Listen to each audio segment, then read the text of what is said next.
assistance that was requested by the government of Iraq to develop and execute a negotiated plan to address the future of Camp Ashraf. Yeah. People who speak on behalf of the Camp Ashraf residents have said, and the U.S. military, I believe, has confirmed that U.S. military personnel went to the camp afterwards, and the Pentagon, as I understand it, says they're not going to talk about what their people saw, but the people who speak on behalf of the residents say that that the U.S. military did indeed find 31 people dead there, most of them shot, some of them crushed by heavy vehicles.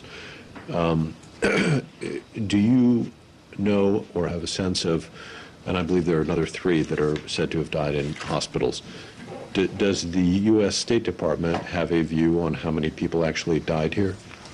We don't, which is why I didn't just give you a number.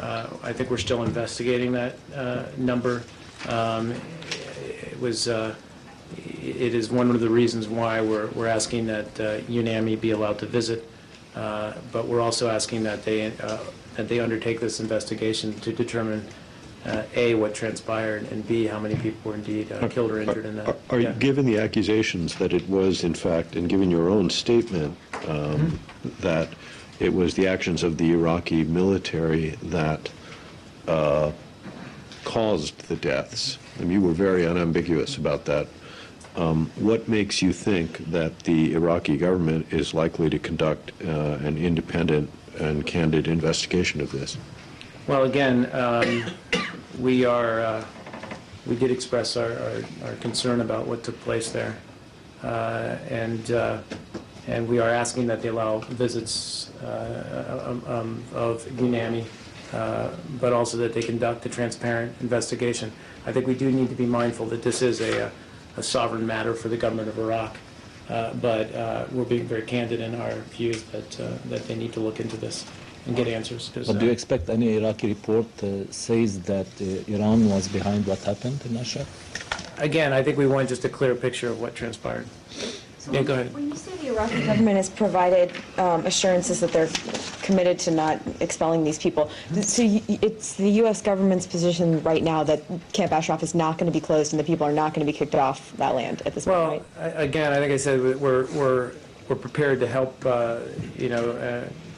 the government of Iraq develop and execute a negotiated plan, and emphasis on negotiated, that addresses the future of Camp Ashraf. Because if I'm not mistaken, initially the Iraqis had committed to protecting the people, and that clearly is not the case. So, I mean, I guess the question right now is, what is the Iraqi government still doing that they have promised to do with regards to Camp Ashraf? Because so far it seems like they're breaking all their promises. Yeah. I mean, we obviously, and just walking back a little bit through the history, right at the end of the occupation of Iraq, multinational forces, Iraq, continue to treat the residents of Camp Ashraf as protected persons under the 4th Geneva Convention, and that was as a matter of policy. But with the expiration of the UN mandate, the government of Iraq assumed full security responsibility for Camp Ashraf, and that included security responsibility for this particular camp, in Iraq. And they provided written assurances that Camp Ashraf residents would be treated humanely and in accordance with the Constitution, laws, and obligations of Iraq, and that no Camp Ashraf residents would be forcibly transferred to any other country where they might face persecution. And we continue to call on them to uphold those commitments. Despite the fact that they've already clearly broken the agreement, I mean, they went in, they attacked these people, there are dozens dead. The U.S. still believes that the residents of Camp Ashraf are not going to be expelled from their land there. I think that we are in conversations with the Iraqi authorities, and we're making our views on this very clear, mindful, as I said, of the fact that this is a sovereign matter for them, but both publicly and privately we're conveying that. The Iraqi government gave, I think, last year similar assurances like this, and now they are repeating the same problem. Well, again, you're right, and again, we're calling them to uphold their commitments and their obligations. So you keep saying that the Iraqi government won't expel them to a third country where their rights won't be respected.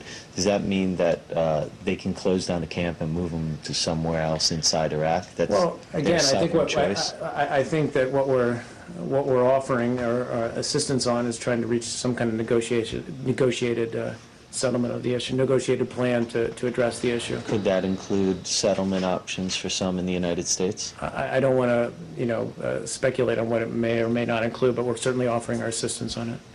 My Yeah. understanding is that some of them, or all of them, have been offered asylum in Europe, but they refused it even though they've been repeatedly attacked. Is that a problem? I mean, are they part of the reason why that this has continued? Do you understand their insistence on staying there? Well, I mean, I think only they can express why they would want to stay, but, we're mindful that it's a very sensitive situation, and obviously what took place last week was unjustified, and that the Iraqi authorities, for the time being, need to respect the rights of those individuals in Camp Ashraf, and that moving forward, we need to try to find some negotiated way to address the issue. Which could include a third country where they wouldn't be tortured or Conceivably, yeah. or, But I don't want to, abused. right, but I don't want to get out in front on what possible outcomes may be, but conceivably.